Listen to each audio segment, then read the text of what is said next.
This is inside of Shaniwarwada. Inside of Shaniwarwada.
मी आहे या महाराष्ट्र भूमीचा दाता, त्राता आणि पिता, अग्निपुत्र सह्याद्री. सिंधू सागर माझ्या पायाशी लोळण घेतो आणि हा मावळवारा माझ्या सहस्र बाहूंवर भिडभिडतो. मीच तो अपरांत निर्माण केला आणि देशही मीच निर्माण केला. नारळाच्या झाडांनी फुललेले किनारे, फेसाळणाऱ्या मौसूत पुळणी, डोलणारी आंब्या फणसांची झाडं आणि किनाऱ्यांवरील शंख शिंपल्यांचा खच ही माझ्या कोकण भूमीची संपत्ती आहे. तर देवळा रावळांनी आणि गडकोटांनी मढलेली शिखरं आणि गोदावरी, भीमा, कृष्णेसारख्या सरितांनी सजलेला आंबेमोहर देश या भूमीची मोठी वैशिष्ट्य आहे. माझ्या शिखरांवर वसलेले गडकोट या मातीची स्वातंत्र्य प्रेरकता गरजून सांगतात. माझ्या अंगाखांद्यावरून बेभान सळसळणाऱ्या मावळगंगा त्यांच्या सुप्त गुप्त शक्तींची जाणीव करून देत आहे. माझ्या कुशीमुशीत कोरलेली कातळ शिल्प ही त्यांच्या सुसंस्कृतपणाचं दर्शन घडवित आहे. तर सर्वत्र विखुरलेली नाजूक साजूक मंदिरं त्यांच्या मांगल्याची कथा ऐकवित आहे. पण यातच दडलाय पारतंत्र्याविरुद्ध सतत धुमसत राहणारा आगीचा धगधगता अंगार. हाच या अग्निपुत्राचा अभिन्न गाभा आहे. सातवाहनांपासून मराठ्यांपर्यंत, म्हणजे प्रतिष्ठांपासून सातारा शनिवारवाड्यापर्यंत अनेक पराक्रमी कुलांनी या महाराष्ट्र भूमीवर सुखेनैव राज्य केलं. वाकाटक, चालुक्य, राष्ट्रकूट, कलचुनी, आभिन, सैंद्रक, शिलाहार, यादव अशा अनेक राजकुलांनी आपल्या कर्तृत्वाचे ठसे या भूमीवर उमटवले. हे माझ्या कुशीतलं एक छोटेखानी गाव पुणे. कोणी याला पुण्य विषय म्हणतात, कोणी पुनवणी, तर कोणी पुनकवणी.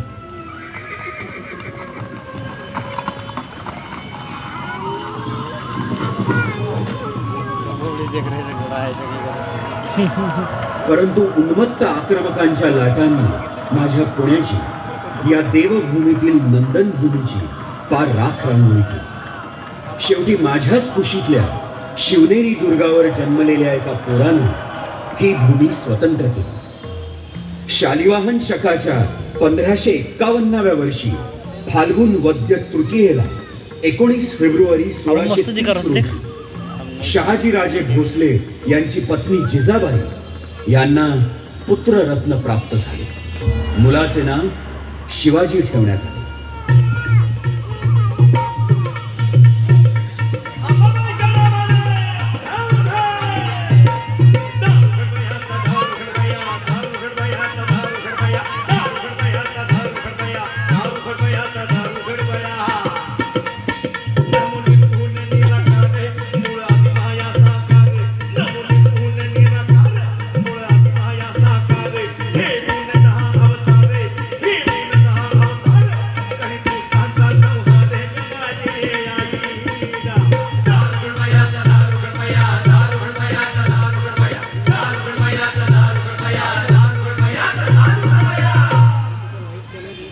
आणि एक दिवस माझ्या कुशीतल्या दुर्गेश्वर रायगडावर मंगलवाद्य वाजू लागली.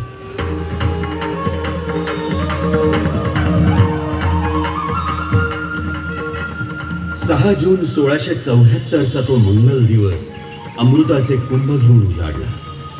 ध्वज गजराज दुंदुभे विराजित छत्र चामरांकित स्वर्ण सिंहासनावर शिवाजी राजा अभिषिक्त झाला. राजा छत्रपती झाला.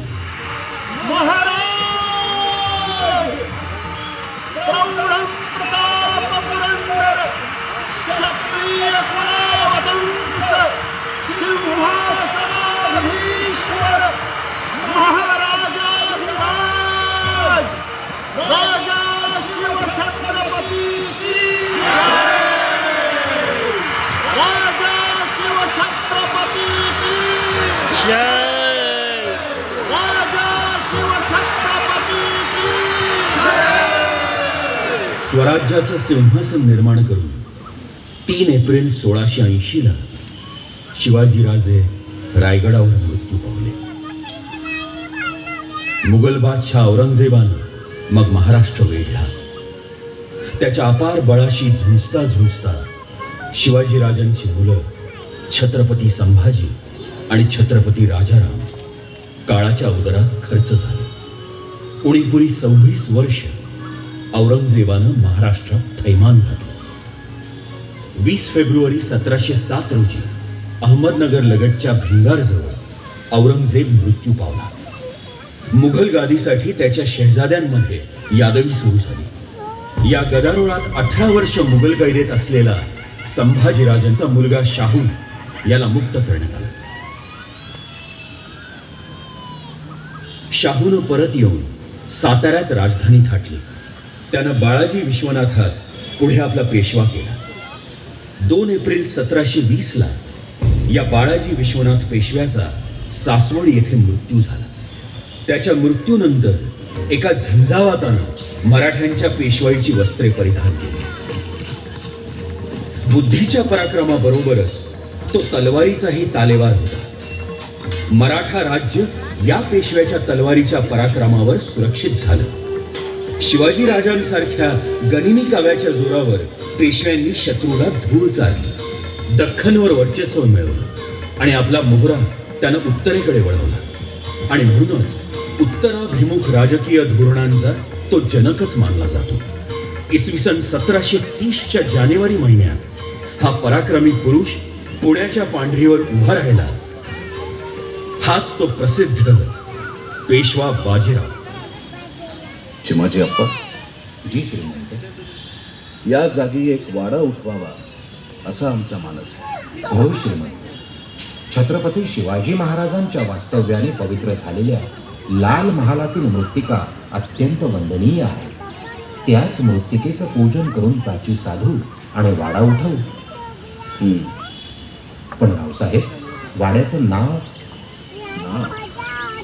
या वाड्याचं नाव शनिवार वाडा. अनुभवच आहे.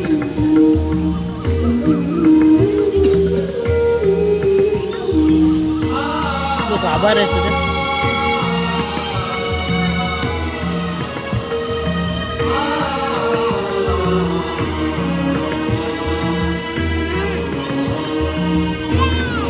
सबटाइटल्स कर लेते क्लियर जी करो तो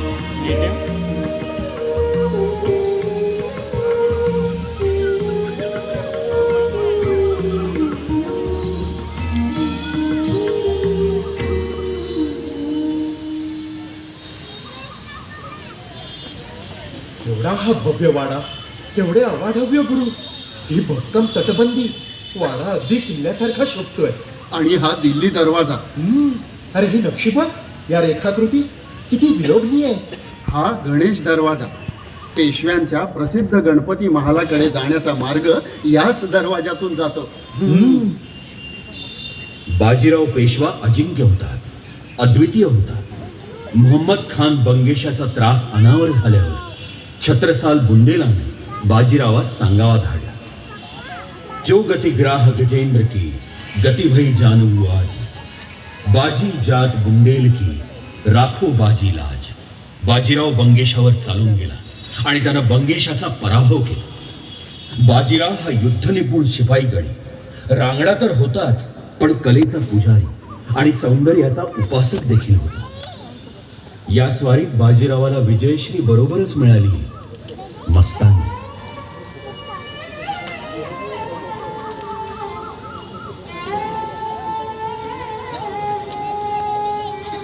मस्तानी, किती सुंदर आहेस तू.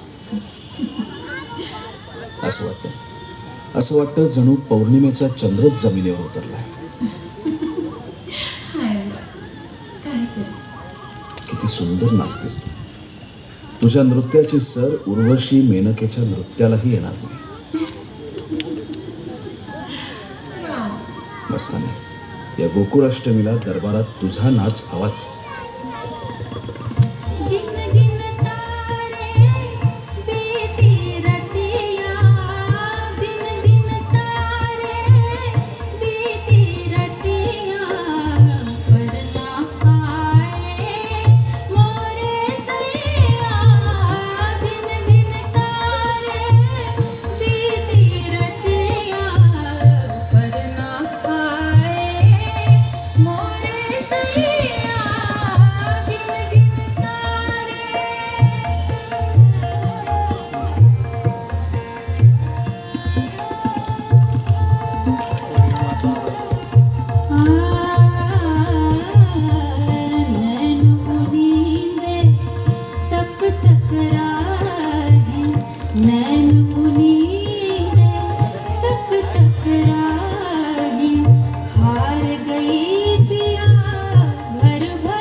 बंद कर दो.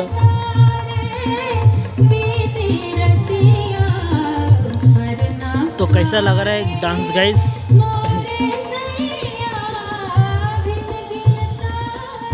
घर बैठ के गिनगिनता रहे. मुघल सुभेदार सहादत खानानं आम्ही बाजीरावाचा पराभव करून त्याला चंबळेच्या पलीकडे धाडलं अशी खोटी बातमी दिल्लीला बादशहाला पाठवली. सहादत खानाला खोटा पाडण्यासाठी बाजीराव अचानक दिल्लीला गेला आणि मुघल बादशहास जरब बसले. मस्तानी, मुघली कारभार कसा आहे हे आपण जाणताच. करावं थोडं आणि लिहावं फार. पण बादशहास जे सत्य वाटतं ते मिथ्या केलंच पाहिजे. अगदी बरोबर. बादशहाला जे सत्य वाटतं ते मिथ्या केलंच पाहिजे. मग काय केलं आपण राव? जत्रेत थोडी झांबडाझांबड केली. बादशाही सैन्य चालून आलं, त्यास मार देऊन परतावून लावलं. राव, दिल्लीचं बादशाही राज्य न बुडवण्याची आम्हास छत्रपतींची आण आहे. आम्ही दिल्लीच्या गादीची अभिलाषा धरली असती. मस्तानी, बोला ना राव, तर आम्हाला दिली असती दिल्ली.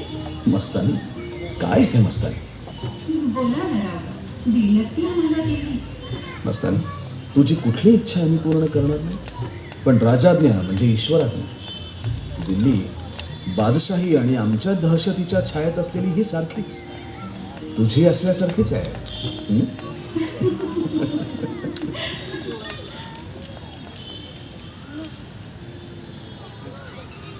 बाजीरावाचे विजय वाढत चालले.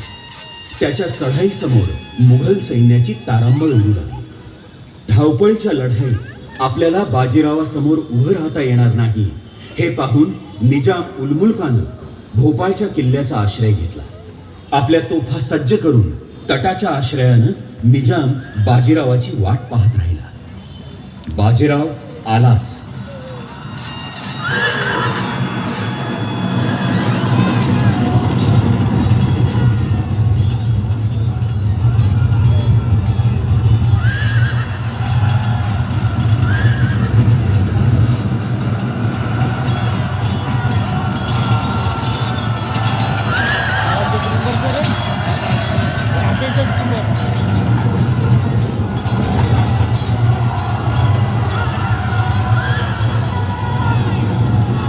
चारों ओर से आवाज आ रहा है गाइस.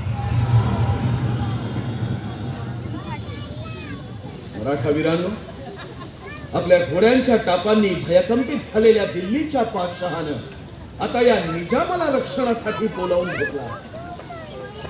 निजामासमोर मावळ आणि आग्रा प्रांताचं आमिषही ठेवलं. हे निजाम आम्हाच गनीम म्हणतात. अरे आम्ही गनीम तो शिवाजी महाराजांचे शिष्य आहोत. आमच्या भूमीचं रक्षण हेच आमचं कर्तव्य. तेव्हा वीरांनो, उचला समशेरी आणि वेढा कायम करा.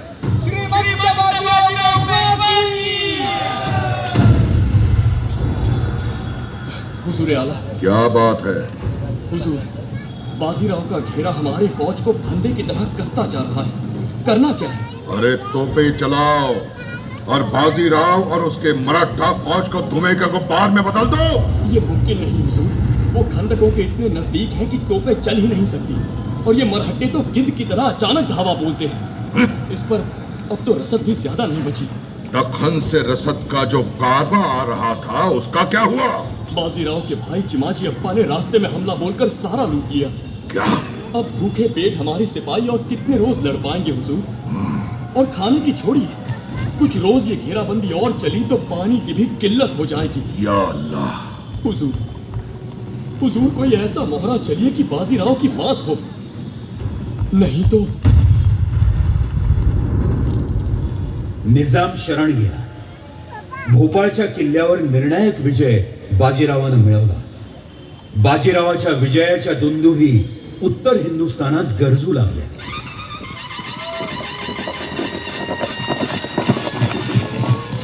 बाजीरावाचा भाऊ चिमाजी अप्पाच्या फौजा फिरंग्यांच्या वसईला वेढा घालून बसल्या होत्या.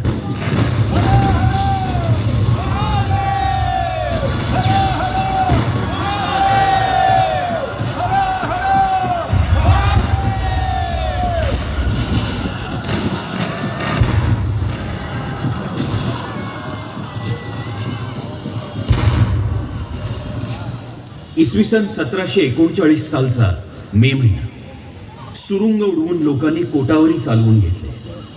वसई फतेह झाली.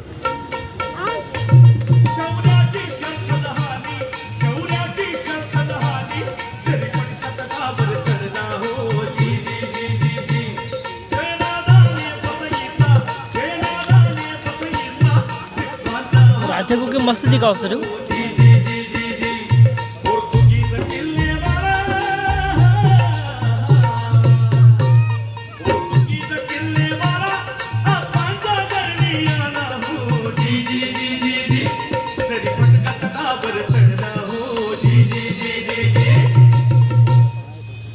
साहेबी फुतुहाते उज्जाम म्हणजे प्रचंड विजय मिळवणारा बाजीराव 28 एप्रिल 1740 रोजी रावेरखेडीला मृत्यू पावला. बाजीरावा पाठोपाठ त्याची लाडकी मस्तानीही हे जग सोडून गेली. बाजीराव अपराजित अद्वितीय सेनानी होता. शिवाजी राजांच्या स्वराज्याचं त्यानं साम्राज्यात रूपांतर केलं. होता होता इसवी सनाचं 1749 हे साल उजाडलं. बाजीरावाचा मुलगा बाळाजी उर्फ नानासाहेब पेशवा आता शनिवार वाड्यातून मराठ्यांची गादी चालवू लागला. आपल्या कारकिर्दीत नानासाहेबांनी आर्थिक, सांस्कृतिक आणि राजकीय क्षेत्रात अशी आघाडी मारली की शनिवार वाडा अघोषित राजधानीच झाली.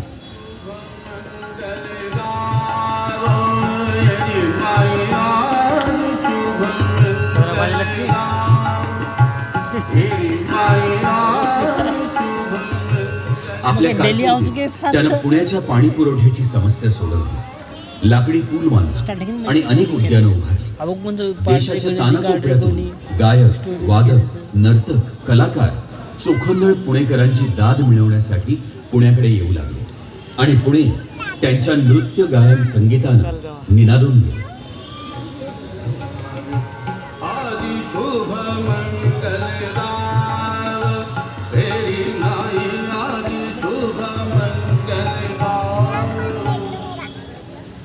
तरीही नानासाहेब पेशवे पूर्ण समाधानी नव्हते. उत्तरेकडून कर रूपाने मिळावयाचा पैसा शनिवार वाड्यापर्यंत पोहोचत नाही म्हणून नानासाहेब पेशवा सचिंत होता. त्याचा माळव्याचा सुभेदार मल्हारराव होळकर त्याच्या भेटीस आला. बरेच दिवस विचार म्हणतो. विचारा मल्हारराव, अवश्य विचारा. नाही विचारत. आपण वरून आनंदी दिसतो, पण आतून मात्र अस्वस्थ आहात. आपल्या मनाची काळजी ती काय? ईश्वरानं रावसाहेब, अप्पासाहेब या सीमेला दौलतीचा सारा भार आपल्यावर. मृत्यू कुणाच्याही हाती नाही मल्हारराव, आणि आपल्यासारखे अचल आधारस्तंभ असताना मी धीर का सोडू? केवळ आपणच नाही तर शिंदे, गायकवाड, जाधव, पवार, कदम यासारखी सरदार मंडळी जर कायम राहाल ना, तरच स्वराज्य वाढवा, यवनाला रसाताला नेऊन पोचवाल. श्रीमंत, आपण सांगाल ती कामगिरी पार पावितच आहे. सामान नाही मल्हारराव, राज्य वाढले ते रक्षावयास आपल्यासारखे वीर आहेत. शत्रू आपल्यास भिवूनही आहे. तू पण- आपण देखील इच्छा पण एक शल्य. दौलतीचा खजिना रिताय. हा तुमच्या उत्तरेस सोन्या चांदीचा खळखळाट आहे. नद्या अगदी उथडी भरून वाहत आहेत. देखील पण तो प्रवाह शनिवार वाड्यापर्यंत पोचतच नाहीये. का कोश रिताय मल्हारराव, कोश रिताय. हा राज्यरथ कधी कलंडेल सांगता येत नाही. सावकार सर्पासारखे गराडा घालून बसले. नाही नाही श्रीमंत, काळजी नसावी. आम्ही 10 जण 10 मोठी धन आणून दौलतीचं कर्ज वाढवून टाकू. त्याचीच तर वाट पाहतोय आम्ही. त्याचीच वाट पाहतोय आम्ही मल्हारराव. हा जरी पटका अटके पार गेलाच आहे, पण या ब्रह्मस्वाचं, या कर्जाचंच तेवढं शम्य आहे आम्हाला. होळकरांच्या बरोबर शिंदे, जाधव, पवार, पटवर्धन, रास्ते यांच्यासारख्या कित्येक सरदारांच्या शौर्याच्या जोरावर हिंदुस्थानात पेशव्यांची जरब बसली. अफगाणिस्तानच्या अहमद शहा अब्दालीचे म्हणजे गिलच्यांचे हिंदुस्थानवर आक्रमण झाले. नानासाहेब पेशव्यांचे चुलत बंधू सदाशिवराव भाऊंच्या अधिपत्याखाली पेशव्यांची फौज उत्तरेकडे निघाली. मल्हारराव होळकर, जनकोजी शिंदे, दमाजी गायकवाड, बाजीरावाचा मुलगा शमशेर बहादूर, यशवंतराव पवार, इब्राहिम खान गार्दी, बळवंतराव मेहेंदळे, विंचूरकर, पटवर्धन वगैरे मातब्बर या फौजेत होते. 2 ऑगस्ट 1760 रोजी मराठ्यांनी दिल्लीच काबीज केली.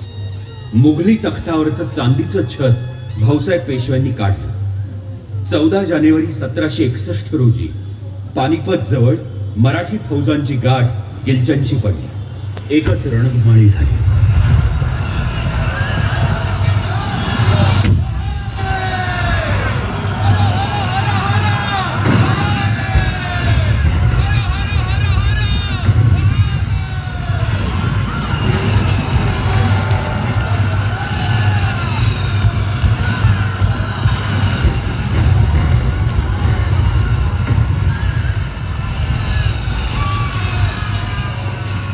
त्यात सदाशिवराव भाऊ आणि नानासाहेब पेशव्यांचे चिरंजीव विश्वासरावांच्या बरोबरीनं लक्षावधी मराठे ठार झाले. सदाशिवराव पानिपतावर हरामखोरी करणाऱ्या फितुरांचा आणि अब्दालीला सामील होणाऱ्या रोहिल्यांचा बंदोबस्त प्रथम केला जाईल. सरकारची नुकसानी करणाऱ्यांची गय केली जाणार नाही. तत्काळ गर्दन उतरवली जाईल. ही मराठी दौलत आहे. गुन्हेगाराला ताबडतोब शासन होईल आणि दौलतीचे भले करणाऱ्यांचे कल्याण होईल. घरभेद्यांना आणि कामचुकारांना सजा होईल. निजाम उल मुल्काचाही बंदोबस्त करण्यास आम्ही आतुर झालो आहोत. पेशव्यांचा आद्य दैवत श्री गणेश. भाद्रपद शुद्ध चतुर्थीपासून अनंत चतुर्दशी पर्यंत म्हणजे 10 दिवस शनिवार वाडा हा उत्सव अतिशय वैभवात साजरा करीत असे. देशोदेशीचे गायक, नर्तक, वादक, कीर्तनकार, प्रवचनकार वगैरे या उत्सवात हाजीर लावत असत. अनून भला को का एरोप्लेन येते.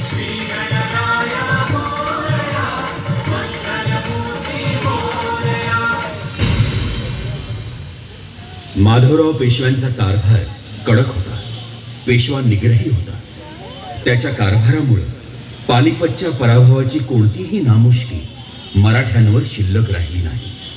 पेशवा स्वारीवर बाहेर असतानाच निजाम उलमुल्कानं दावा साधून आपलं सैन्य पुण्यावर धाडलं.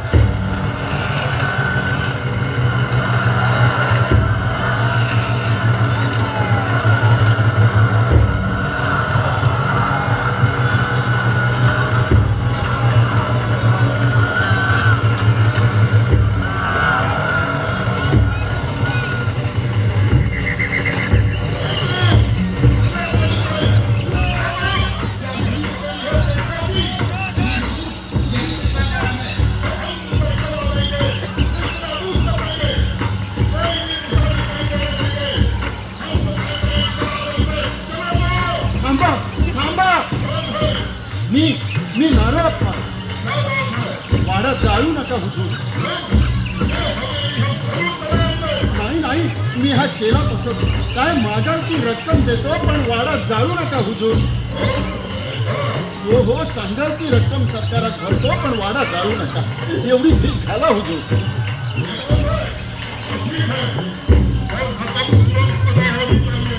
वचन देतो हुजूर, जरूर होईल.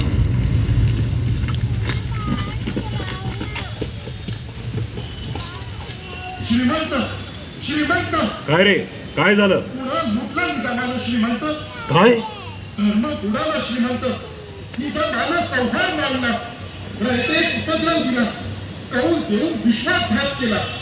या कृत्यात औरंगजेब बादशाहवरही मात केली श्रीमंत. निजाम पुणे लुटणार नाही असा विश्वास धरून आम्ही भागानगर लुटलं नाही. पण आता निजाम पुरता झोडल्या विना शांती नाही. बोलवा, अवघ्यांना बोलवा आणि तुटून पळा यवनांवर. दुसरं काही कामच पण होतं काय? वन मारो. पेशव्याने शौर्याची शर्थ केली.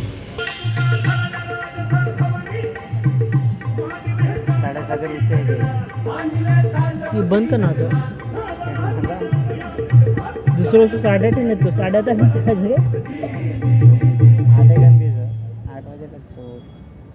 18 नोव्हेंबर 1772 रोजी पुण्याजवळ थेऊरला चिंतामणी पण मग रेल आहे की हा आता कशी चारित्र्यवान पेशवा झाट जात काहीच तुझी आता पानिपताच्या प्रचंड पराभवानंतर या पेशव्याने